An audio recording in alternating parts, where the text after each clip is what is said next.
Olá,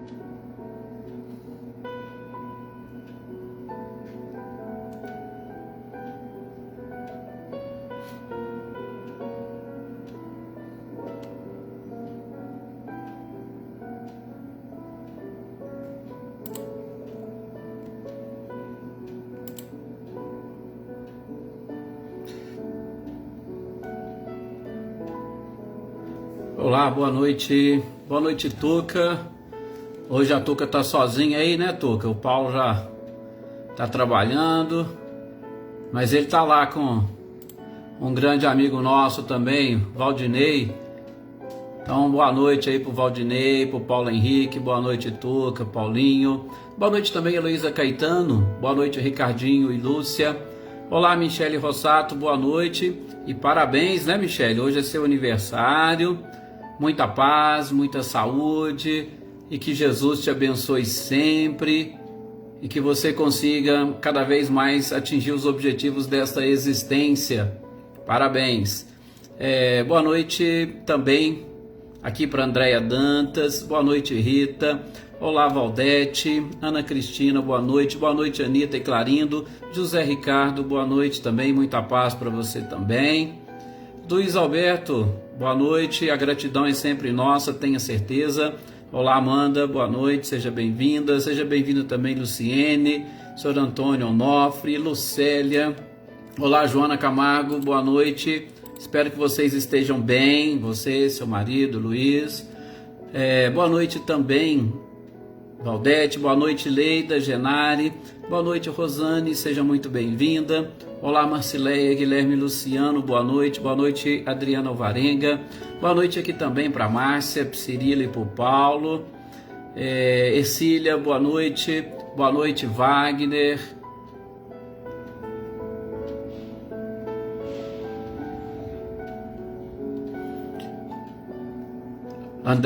Adriana Dantas, se estiver aí contigo também, Andréia, uma boa noite para ela, boa noite aqui também para Liliane Gaglio, boa noite, Débora Negrini, seja muito bem-vinda, como sempre. A Adriana Dantas está aqui, deixou seu boa noite, Lidiane, Patrícia, os compartilhamentos da Marcileia também, boa noite para vocês, que às vezes assistem depois, o Emerson, a Patrícia, a Aninha está sempre conosco aqui, né, Aninha, o Adriano,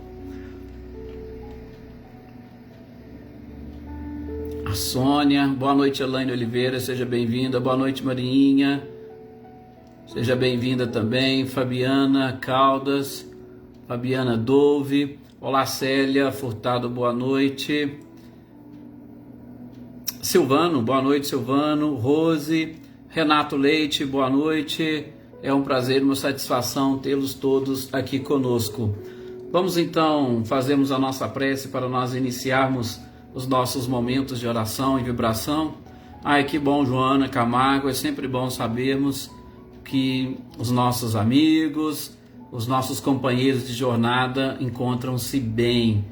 Olá, Andréia Vieira, boa noite. Jossanã, boa noite, seja muito bem-vinda. Gente, vamos elevar o nosso pensamento ao nosso mestre amado e querido Jesus, antes de nós iniciarmos essas nossas reflexões, esses nossos estudos, ou leitura, estudo. E hoje, particularmente, eu gostaria, inclusive, de convidar a todos vocês para, neste momento de elevar o pensamento, doar realmente as energias e vibrações e, sobretudo, depositá-las nas mãos da espiritualidade, porque hoje, em especial, vários irmãos nossos entraram em contato solicitando, porque todo mundo já sabe eu poderia dizer assim, da força deste grupo e desta família que nós formamos aqui neste momento. Boa noite, Luísa Nalim, desculpa, boa noite, Leda. Nós temos então assim várias pessoas que inclusive fazem parte do nosso grupo, que acreditam e confiam muito nas nossas orações e vibrações. Então, rapidamente aqui eu vou fazer algumas... boa noite, Leopoldina. fazer algumas colocações ou citar alguns nomes, mas que todos vocês continuem mantendo aí no coração e na sua mente, no seu pensamento, os seus pedidos, porque nós sabemos que a espiritualidade, com certeza, como nos diz Kardec no capítulo 27 do Evangelho segundo o Espiritismo, sobre exatamente essas características da prece, a qualidade, a eficácia e a ação do pensamento, que com certeza leva a todas as pessoas essas nossas vibrações.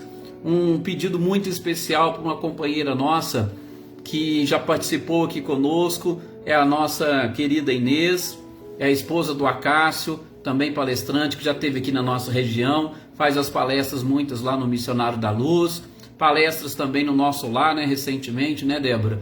Eu gostaria que vocês endereçassem as orações para a Dona Inês, que retornou à pátria espiritual nesta manhã, e principalmente para os seus familiares, o nosso querido companheiro Acácio. A gente sabe, mesmo sendo espírita, nós sabemos que esta separação, ela não é algo tão simples, ela ainda é complicada, e nós temos e sentimos essa saudade. Então, que as nossas orações possam chegar até eles. E algumas pessoas que se encontram também doentes. Nós temos um pedido aqui para o nosso companheiro, que inclusive trabalhou aqui na nossa cidade como delegado, Dr. Fernando Bettel, que teve que ser transferido para Poços de Caldas e ser entubado. Nós temos irmãos e companheiros nossos aqui, tá? Eu até não vou citar nomes, eu acho que não tem necessidade, tá? Mas nós temos companheiros nossos aqui do grupo que pediram prece para os seus irmãos, especificamente, que se encontram também debilitados, se encontram necessitados, e principalmente boa parte deles é saúde espiritual.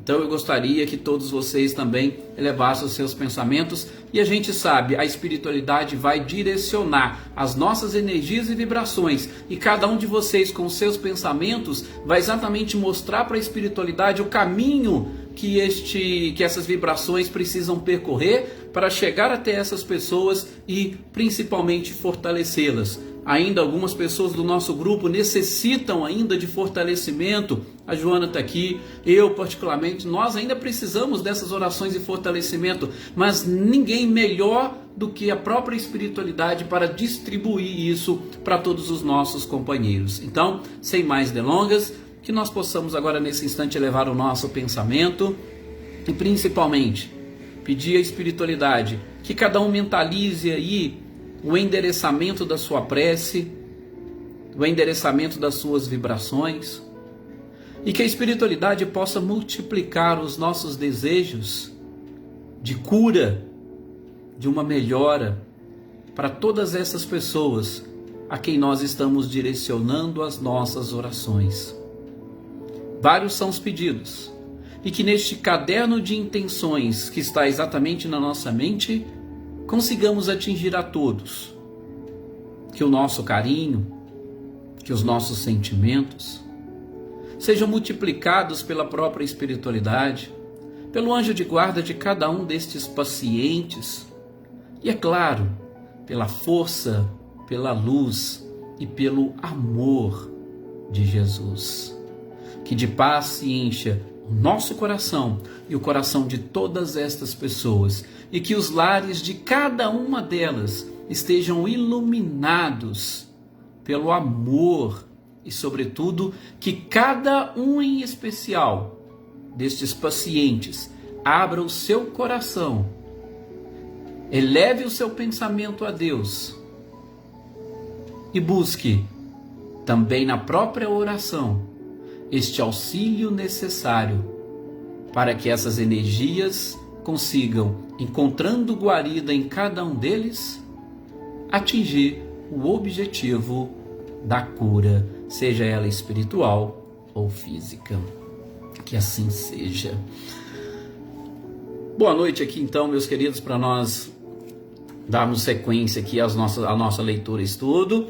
Para Cecília, né? Inclusive, podemos dizer vizinha, né? Da mesma cidade lá da nossa querida Inês.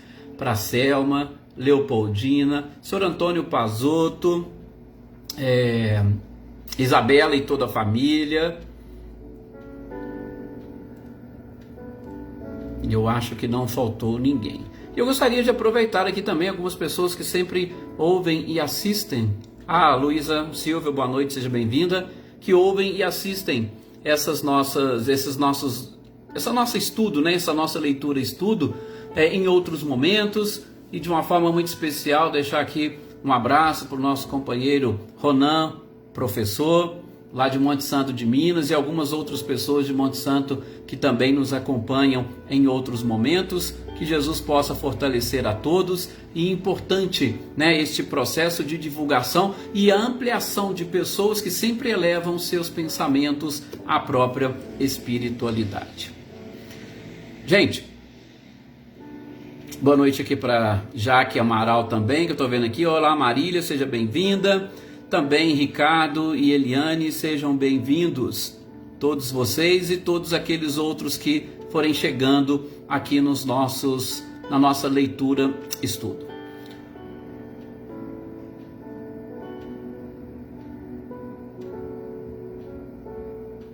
Aí, Sr. Luiz também lembrando de uma outra pessoa aqui, né? Lá do grupo espírita deles que desencarnou de Covid. Aí, a todos eles as nossas orações, a nossa prece. Gente, hoje é dia de nós darmos sequência à nossa leitura e estudo do livro O Céu e o Inferno, ou A Justiça Divina segundo o Espiritismo. Na semana passada nós iniciamos dando sequência a este título dos criminosos arrependidos, a experiência que o espírito de Lemaire passou para nós. Por favor, desconsiderem a pronúncia, que eu não sei nada de francês, tá? Mas eu acho que esse não é o foco. Então, o que aconteceu com esse espírito? Esse espírito foi condenado pelo tribunal do júri e foi executado segundo o codificador no dia 31 de dezembro de 1857, praticamente um mês depois, 29 de janeiro, ele foi evocado.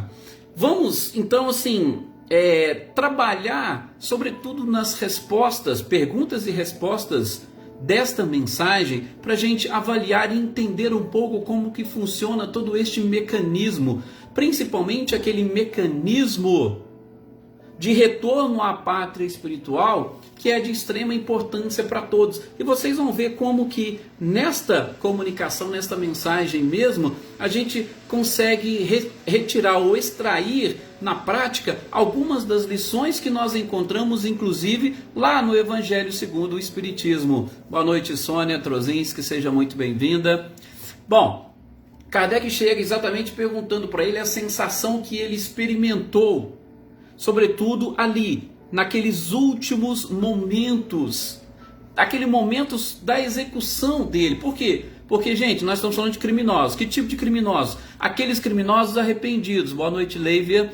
Aqueles criminosos arrependidos, ou seja, que o arrependimento sincero tocou o coração deles. Pelo menos desses primeiros exemplos que Kardec nos traz. E aí, o que ele falou? Primeira coisa, o sentimento que ele estava experimentando ali naquele momento quando foi evocado, quando ele viu aquela plateia, aquelas pessoas, foi exatamente de vergonha. Por quê? Porque somos nós, no plano espiritual, nos mostrando para os outros como nós somos realmente. E ali, qualquer pessoa, por mais arrependida que seja, ela se reconhece como um criminoso, porque ela não perdeu a sua memória e ela estava diante de uma plateia de pessoas que estavam ali estudando, de espíritos evoluídos, de espíritos avançados. E muitas das vezes ele também divisa naquela oportunidade as suas próprias vítimas. Então, o sentimento que ele estava experimentando naquele momento, como ele diz, era de vergonha. E Kardec pergunta, até o último minuto você estava ali consciente de tudo que estava acontecendo? Ele falou sim. Agora, depois da execução, aí ele disse que estava passando ou sofrendo uma perturbação. Aquilo que nós aprendemos na primeira parte dos nossos estudos, ou principalmente no primeiro capítulo da segunda parte do livro Céu e Inferno. O processo de perturbação, quando nós nos vemos diante de uma situação inusitada, diante de uma situação diferente. Porque até mesmo aquelas pessoas que sabem, que acreditam que tem a certeza da imortalidade da alma e da sequência da própria vida, quando ela se depara com essa situação, ela passa por um processo de perturbação. É lógico, como nós vimos, a perturbação pode ser mínima, pequena, rápida, ou pode ser uma perturbação maior. Tudo vai depender da situação de cada um destes espíritos. Boa noite, Joana Oliveira. Boa noite também, Rosilene. E boa noite para o Diego e para o Osmani. Sejam todos bem-vindos. Então, ele disse que naquele período ele estava passando por um processo de perturbação. Sobretudo por quê? Porque ele, sabendo a forma como ele desencarnara, como ele foi executado, e ele ainda experimentava dor, mas a dor principal que ele experimentava não era aquela dor física. Nós muitas das vezes não conseguimos identificar o sofrimento moral. Nós confundimos as coisas. Às vezes nós estamos sofrendo, por exemplo, com algum tipo de angústia ou mágoa. Muitas das vezes nós sentimos uma dor no peito. Aí se alguém perguntar que você está, não, estou sentindo uma dor no peito. Mas não é a dor no peito propriamente dita. É um sofrimento moral que você está carregando. Só que nós, quando encarnados, refletimos no corpo os nossos sofrimentos. E ali ele estava diante de uma situação que ele não estava mais no seu corpo, apesar dele dizer que esse processo de separação ele é lento, ele não desliga automaticamente. E mesmo o processo de desdobramento, o processo de desligamento sendo lento, há uma separação, porque são alguns pontos e alguns fios que ainda permanecem vinculados, que ainda permanecem ligados, mas ele está espiritualmente vendo e identificando toda aquela situação, como o próprio Kardec perguntou: olha, você está vendo o seu corpo mutilado? Ele falou: não, eu estou vendo. Eu estou vendo. E inclusive Kardec quis até saber, mas e as impressões que a gente percebe nos corpos das pessoas? Porque você falou, o desligamento ele é lento, mas existe ainda uma ligação. E aí a gente percebe um corpo que às vezes desencarna, a pessoa está sorrindo. Aí tem outro que parece que está com aquele rosto totalmente franzino, parece que ele estava sentindo uma dor. Isso aí é o que? São as últimas contrações ou é um ato de vontade? E aí o Espírito ainda responde para ele, porque o objetivo era a instrução. O Espírito diz: não, é ato de vontade. Por quê? Porque como ainda existe uma ligação, o Espírito exerce essa influência sobre o corpo físico. Então ele é capaz de provocar alterações no corpo físico enquanto ele está ligado. A gente percebe muito disso quando nós estamos, por exemplo, dormindo. Estamos dormindo e automaticamente o espírito, através do corpo espiritual, se desprende, mas ele mantém a ligação com o corpo, e muitas das vezes o corpo mexe, vira, às vezes tem gente até que fala à noite, mas o espírito não está ali presente. Mas essa ligação permite que o espírito tenha um controle e um perfeito controle sobre o próprio corpo. Tá? Então essas impressões que às vezes a gente vê e enxerga em algumas pessoas, o próprio espírito Lemaitre respondeu para Kardec: olha, não, isso aí é fruto da vontade do próprio espírito. Olá, Daí, boa noite, seja bem-vinda. Depois, Kardec vai perguntar para ele qual foi o sentimento. Primeiro, quando ele viu ali naquela reunião, e depois assim, qual é o sentimento que ele experimentou quando ele chegou na vida espiritual. Quando ele descobriu: opa, eu agora, o meu corpo ficou e eu agora sou um espírito desencarnado, né? Só que colocando nas nossas palavras, qual foi a sensação que ele experimentou? E ele disse: remorso. Aqui eu vou abrir um pequeno parênteses exatamente para trazer para vocês algumas reflexões. Boa noite, Lilian, seja bem-vinda. Lilian, seja bem-vinda. Aqui eu vou trazer algumas reflexões. Não sei se vocês se recordam quando nós terminamos aqui o capítulo 5º do Evangelho segundo o Espiritismo, quando nós vimos ali alguns questionamentos feitos por Kardec aos espíritos superiores sobre aqueles momentos finais, momentos extremos, inclusive sobre a possibilidade de nós abreviarmos a vida física de alguém que estava, por exemplo, que está em sofrimento. Veja, o Espírito falou para Kardec: olha, o sentimento que eu experimentei quando eu entrei foi de remorso. Gente, o que seria o remorso? Lembram? Nós estamos falando de criminosos arrependidos. O remorso nada mais é do que o quê? Aquele processo que nós podemos chamar de um processo de sofrimento que demonstra ou mostra para nós que nós praticamos determinados equívocos. E esses equívocos, eles pesam na nossa consciência. O remorso é isso. Olha, eu fiz alguma coisa errada. Eu estou arrependido. O remorso é exatamente esse passo para o arrependimento. E vejam, ele era um criminoso que estava sendo executado pelos crimes que ele cometeu. Então, como ele já havia se arrependido, o primeiro sentimento que ele falou que experimentou foi exatamente de remorso.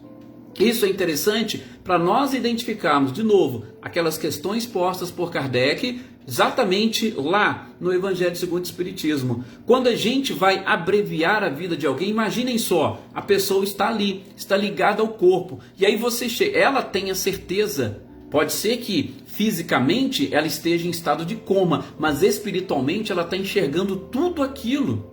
Ela está vendo e participando. Aí de repente ela vê alguém chegando. Estou citando o exemplo da eutanásia, né? Ela vê alguém chegando e desligando os aparelhos. Ora, qual que é o sentimento que ela vai ter ali naquele momento? Estão me matando. E aí vejam, como que ela vai, nesse desligamento, chegar no plano espiritual? Muitas das vezes com essa revolta. Mas peraí, por que desligaram? Quem que foi esse assassino? E veja, aí ela vai entrar no plano espiritual com todas essas sensações e isso, é claro, vai prejudicá-la nessa sua trajetória. Muitas das vezes causando essa própria revolta, ela não vai conseguir enxergar o auxílio espiritual que às vezes está ali para auxiliá-la. Então é muito interessante e muito importante nós identificarmos esses momentos extremos na vida de qualquer pessoa. Por quê? Porque muitas das vezes eles serão fundamentais para a chegada no plano espiritual, né? Talvez eu poderia até dizer para vocês, se me permite, vamos fazer aqui uma analogia com uma viagem, porque no que nós estamos fazendo nada mais é do que uma viagem. Então, vamos supor, você pega, sai daqui e vai viajar para um outro país. Aí você chega nesse outro país, chega ali no aeroporto e de repente você é maltratado pelos funcionários ali do aeroporto. Gente, como vai ser o restante da sua viagem? Qual a impressão que você vai ter daquelas pessoas, daquele país, sobretudo diante daquilo que você passou no aeroporto? Ou então o contrário, você chegou, você foi muito bem recebido, as pessoas eram totalmente... Você já vai entrar naquele país com uma visão totalmente diferente.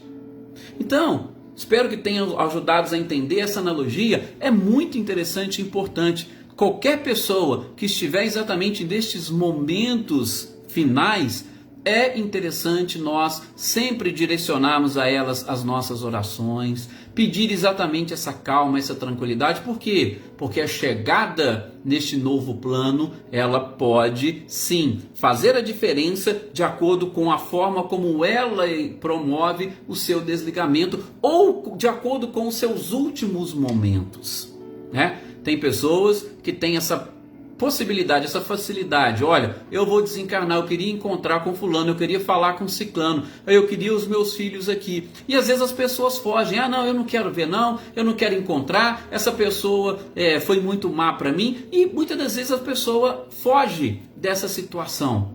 Mas vejam, se chegar ali naquele momento extremo, a pessoa pede perdão e o outro perdoa, ele vai retornar para a parte espiritual de uma forma diferente. E isso vai, com certeza, ser primordial para a sequência da sua existência. Então, às vezes é ato de caridade, quando nós pudermos, lógico, não estou querendo entrar dentro da história de absolutamente ninguém, mas imaginem só, você tendo essa oportunidade de auxiliar, você simplesmente foge de determinadas situações. Então, só queria chamar a atenção nesse ponto. Por que o primeiro sentimento que ele teve foi remorso? Por quê? O remorso ele já estava sentindo quando ele foi executado.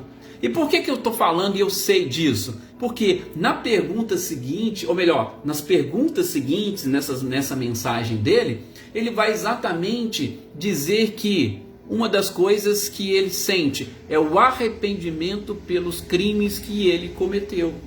E que se ele pudesse voltar atrás, ele não cometeria novamente.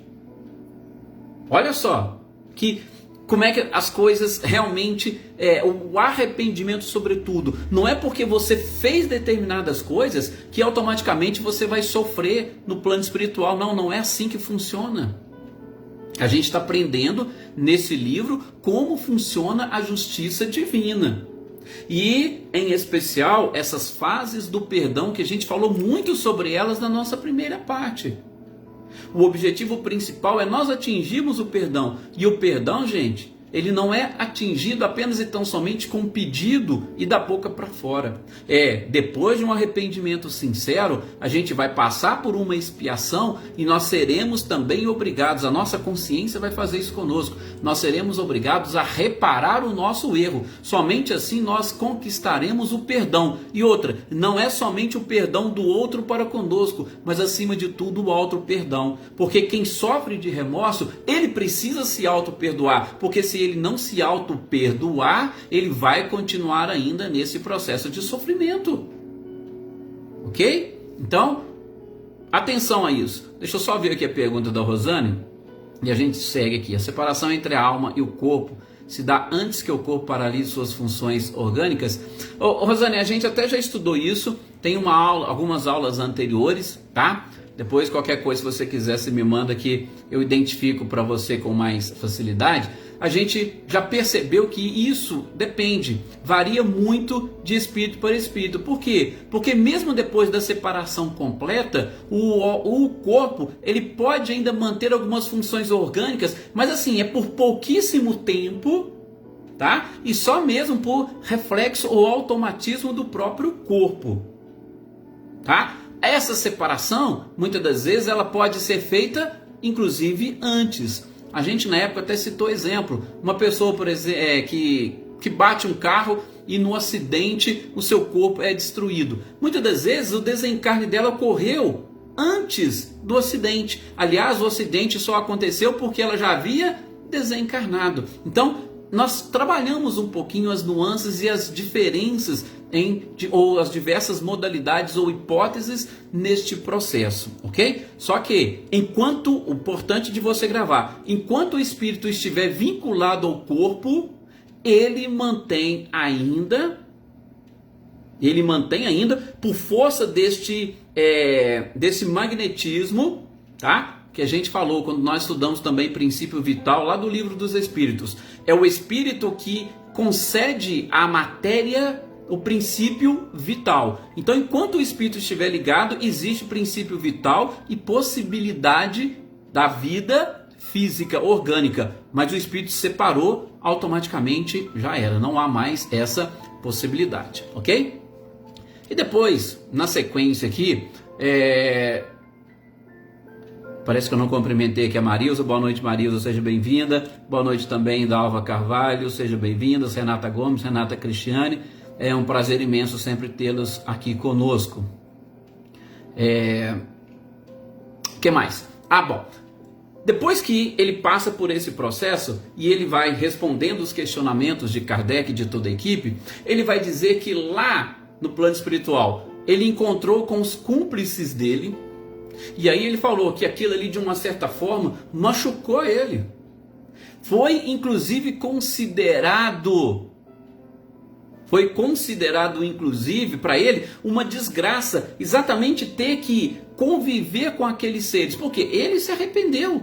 Aliás, ele falou que se ele pudesse voltar, ele não praticaria aqueles mesmos atos. E de repente você tem contato com as mesmas pessoas, com os seus cúmplices, então aquilo machucou. E da mesma forma com as vítimas.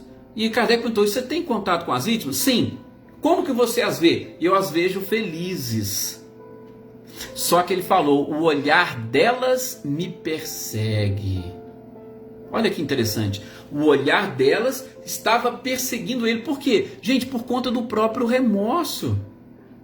O remorso que ele estava sentindo de tudo aquilo que ele fez fazia com que ele se sentisse perseguido pelo olhar das vítimas. E Kardec perguntou, mas essas vítimas ficam aí te cobrando alguma coisa? Qual é a impressão que você tem do olhar delas? Ele falou, eu vejo que essas vítimas sentem piedade de mim. E aí ele falou, uma das coisas que me faz sofrer é exatamente eu olhar para uma pessoa que sente piedade de mim.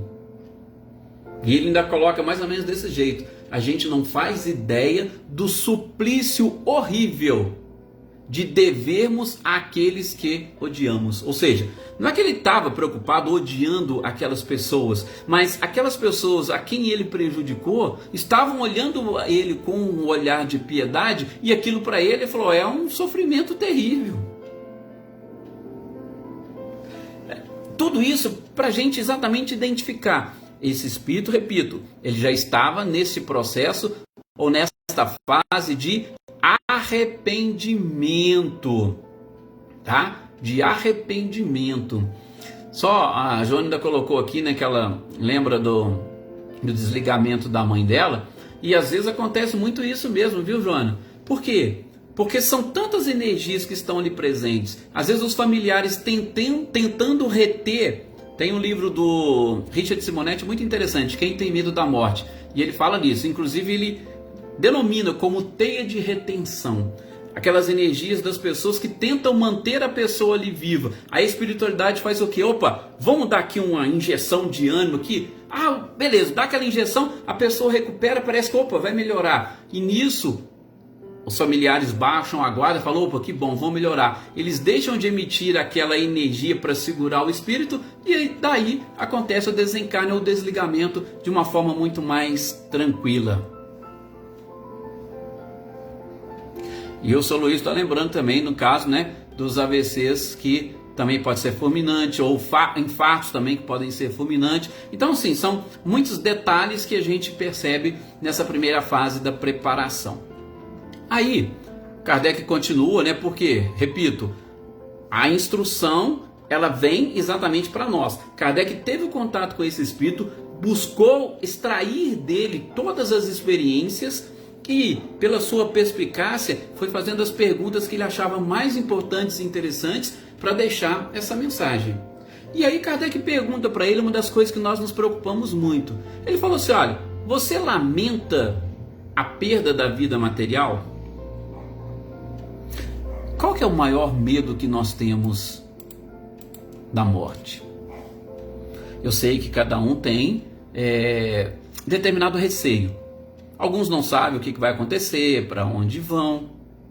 Outros, porque realmente não querem perder este corpo físico. Gente, esse planeta que nós vivemos é maravilhoso. Tenho certeza que se eu perguntar aqui, ninguém de nós aqui queremos morrer. Tá? A gente sabe que isso é uma fatalidade, mas ninguém quer. Mas Kardec perguntou para ela, peraí, você lamenta a perda da vida material? E olha para vocês verem a resposta dele como um criminoso, só que não era um criminoso comum, era um criminoso arrependido. Ele diz o seguinte, a única coisa que eu lamento são os meus crimes. A única coisa que eu lamento são os meus crimes. Ele não lamenta ter perdido na vida material, mas o remorso ou o arrependimento dele foi exatamente de ter praticado atos que estavam naquele momento fazendo-o sofrer. Nós já percebemos aí exatamente um início, se não um próprio despertar. Porque tem muitos espíritos que não conseguem, espíritos independentemente da religião. Estou falando de espíritos de católicos, protestantes, de ateus. A gente viu em outros casos aqui que muitos não aceitam. Por quê? Porque não sabiam, não conheciam, porque achavam que ainda precisavam de mais tempo aqui. Cada um tem vamos dizer, uma observação ou algo diferente. Ele, olha, estou arrependido, A única coisa que eu lamento são os meus crimes. E hoje, veja, eu estou aqui diante de uma situação. Eu vejo as minhas vítimas estão felizes, os seus olhares me perseguem, eles sentem piedade, o meu orgulho de alguma forma também me sufoca. É tudo isso que ele está justamente respondendo e colocando. Mas ele traz uns detalhes também interessantes sobre a sua própria existência, até para a gente fechar as informações desse espírito. Olá, Celeida, boa noite, seja bem-vinda. Ele diz o seguinte, olha, na pergunta de Kardec, porque Kardec quis saber, esse arrastamento, esse pendor que você tinha para o mal, porque você está falando que você era um criminoso, tá? Então Kardec chamou os crimes, maldade. Esse pendor que você tinha pelo mal, ele foi consequência do seu próprio caráter? Ou você foi influenciado pelo meio em que você viveu? Vocês lembram daquele primeiro espírito que a gente falou que era do padre? O que o padre falou?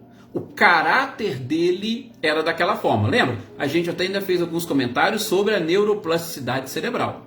E Kardec perguntou para eles também. Peraí, foi o seu caráter que te arrastou a isso? Ou você foi influenciado sobretudo pelo meio onde você viveu? Kardec não está falando aqui onde que ele viveu, não. A gente não sabe. Mas a pergunta exatamente veio. Aí ele respondeu o seguinte, olha que interessante, sendo eu um espírito inferior, a tendência estava nele. Porque falou, olha, eu sou um espírito inferior. E todo espírito inferior tem essa tendência. Que tipo de tendência, gente? Sobretudo a dar maior valor e importância às suas próprias paixões. E paixões que a gente fala em todos os sentidos. O próprio orgulho, a vaidade, tudo. São paixões, são determinadas coisas que nós valorizamos, ou valoramos acima do normal, acima do ideal e do adequado. Então, ele falou, olha, sendo eu um espírito inferior, ele já tinha essa tendência para o mal. Mas, olha que interessante, ele diz o seguinte, provavelmente, quando ele programou a sua existência antes deste reencarne, ele disse que ele queria evoluir rapidamente. Tá vendo? Eu achei interessante quando eu estava fazendo essa leitura e preparando esse nosso estudo, exatamente isso. Olha, é um criminoso arrependido, mas um criminoso arrependido que já tinha despertado anteriormente. E naquela existência ele programou algo e ele queria dar um passo muito grande. Ele já queria deixar de ser um espírito inferior para ser um espírito bom. E ele exatamente fala isso, olha, sendo eu inferior, eu já tinha essa tendência. E como ele queria evoluir mais rapidamente, ele pediu uma prova maior do que as suas forças poderiam suportar. Isso é resposta do Espírito. A gente sabe que a espiritualidade, ela nos auxilia em todo esse processo de programação da existência e eles não deixam a gente também assumir responsabilidades maiores. Mas ele disse isso, olha, eu queria evoluir rapidamente, pedi algo além das minhas forças. Inclusive, Kardec vai falar, mas peraí, se você tivesse nascido num outro meio, você não poderia, através do processo de educação, melhorar esses seus pendores para o mal? Ele falou, sim, poderia. Só que eu pedi para nascer naquele meio porque eu queria evoluir rapidamente. Olha essa questão e principalmente a necessidade de nós prepararmos bem a nossa encarnação. Então, não adianta a gente querer dar um passo maior do que a perna. A gente tem que ir devagar, de acordo com os nossos próprios limites. E ele falou, quando estava encarnado, ele não acreditava em Deus, não. Por quê? Porque ele tinha uma noção diferente dessa que nós estamos tendo hoje. A gente tem uma ideia, uma visão de Deus totalmente diferente do passado. Muitos ainda acreditam em céu, inferno e sobretudo no inferno daquela forma. Um Deus vingativo, um Deus... A nossa fé ainda é muito frágil. A nossa fé, ela está talvez no primeiro estágio de evolução moral da humanidade. Um Deus que impõe medo em tudo e que põe medo em todos. Então, essa crença que nós estamos buscando, ou melhor, conhecer melhor um pouco mais Conhecer Deus um pouco melhor é de extrema importância para nós. Por quê? Porque tudo isso vai alterando as nossas disposições e, sobretudo, os nossos comportamentos nessa existência. Tá aí o que esse Espírito pediu, o que esse Espírito nos trouxe, E aí depois ele encerra sua comunicação, agradecendo a oportunidade e falando que uma das coisas que ele mais espera é poder expiar e reparar os seus erros. Por isso ele pede para Kardec, olha, por favor, rezem por mim, me ajudem a rezar. Por quê? Porque eu não vejo a hora de expiar e reparar os meus erros. Por quê? Porque ele queria se ver como um espírito feliz e principalmente desvinculado dos seus vícios, das suas paixões, e viver como as suas vítimas estavam vivendo naquela oportunidade que foi de extrema importância para ele. Então, que esses exemplos, ou que o exemplo deste espírito possa nos auxiliar para nós modificarmos as nossas próprias disposições, sobretudo. Você viu que nós falamos de muitos assuntos hoje, e que esses exemplos nos auxiliem. E assim, meus queridos companheiros, por conta inclusive do nosso horário, a gente fica por aqui, terminamos esse espírito, depois no outro tem um espírito que é um caso muito peculiar e interessante que Kardec vai trazer para nós, tá? É inclusive de um espírito que já tinha desencarnado há muito tempo, diferente desses. Mas a gente cuida disso no nosso próximo encontro, na próxima terça-feira. Pois é, Valdete, já terminamos sim. Agradecemos a todos vocês por mais essa oportunidade de estarmos juntos, de compartilharmos essas informações. Continue aí com as suas orações, se ligue ao seu anjo da guarda, à espiritualidade, a Jesus. Vamos distribuir esse desejo sincero de praticar o bem com todas as pessoas e sobretudo com aqueles que pedem as nossas orações. Muita paz a todos vocês, que Jesus continue sempre do nosso lado.